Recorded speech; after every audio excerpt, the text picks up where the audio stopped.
27 November শহীদ doctor Shamsul Alam Khan মিলন দিবস। 1990 সালের এই দিনে স্বৈরশাসন বিরোধী আন্দোলনের সময় চিকিৎসক ডাক্তার মিলন ঢাকা বিশ্ববিদ্যালয় এলাকায় নির্মমভাবে হত্যার শিকার হন।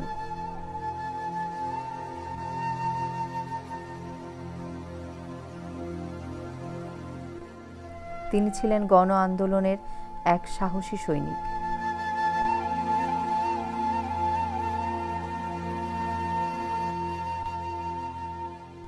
গণতন্ত্রের জন্য লড়াইয়ে নিজেকে উৎসর্গ করেছিলেন।